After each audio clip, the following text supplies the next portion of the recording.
जज्बात जिंदगी दे, जज्बात जिंदगी दे, जज्बात जिंदगी दे।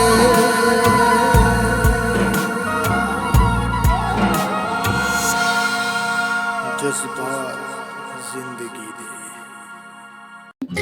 जब मिले थे हम पहली बार, तुम करीब आए थे मेरे। तुम्हें मैं अच्छी लगने लगी थी और मैं भी तुम्हें पसंद करने लगी थी। तब तुम्हें मेरे साथ वक्त बिताना अच्छा लगता था और मुझे भी तुमसे किया हर वादा सच्चा लगता था। घंटों घंटों फ़ोन पर बातें किया करते थे तुम और मुझसे मिलने के बाद अक्सर लेट सोया करते थे तुम। हर बात पर तुम मेरे लिए केयर दिखाते थे। रूठ जाऊं मैं कभी तो तुम झट से मनाते थे। 25 से 30 किलोमीटर तक रोज मुझसे मिलने आया करते थे और उसके बाद मुझे घुमाने भी ले जाया करते थे।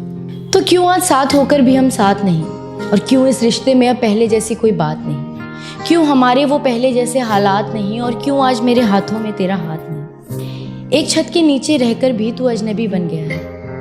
पता नहीं तू अचानक इतना क्यों बदल गया है। ऐसा नहीं कि मैंने तुम्हें समझाने की कोशिश नहीं की, पर कभी तुमने ही ये रिश्ता बचाने की कोशिश नहीं की। एक अरसे से जिंदगी को ऐसे ही एडजस्ट कर रही थी और जो हो रहा था मेरे साथ उसे बेमन से एक्सेप्ट कर रही थी, और तू मेरी इसी बात का फायदा उठा रहा था।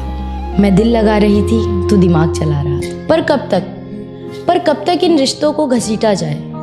जहाँ चलना भी हो मुश्किल, वहाँ भला कैसे दौड़ा जाए? पर अब सच बताऊं तो बहुत थक चुकी हूँ मैं, और इस घिसी पिटी जिंदगी से पक चुकी हूँ। मैं जानती हूँ कि मुझे कोई समझ नहीं पाएगा। टूटा था पहले भी ये दिल, एक बार फिर से टूट जाएगा।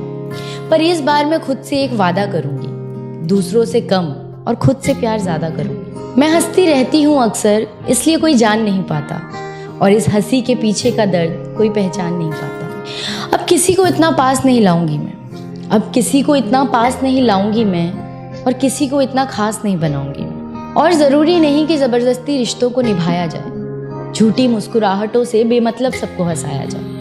हम अक्सर ये सोचकर चुप हो जाते हैं कि लोग क्या कहेंगे, रिश्तेदार क्या कहेंगे, पर जिन्होंने कभी आपका दर्द जानने की कोशिश तक नहीं की, आप उनसे क्या उम्मीद रखेंगे? और इस दर्द में रहना है या इससे बाहर निकलना है, इसका फैसला सिर्फ आप कर सकते हैं। जरूरी नहीं कि अगर आपके पेरेंट्स के एक्सपीरियंस अच्छे हों तो आपके भी होंगे, उनके डिसीजंस अच्छे हों तो आपके भी होंगे। जिस सिचुएशन को आप फेस कर रहे हैं उसे आप ही बखूबी जानते हैं और कोई नहीं, और जो आपको समझता होगा वो आपकी सिचुएशन को भी समझेगा।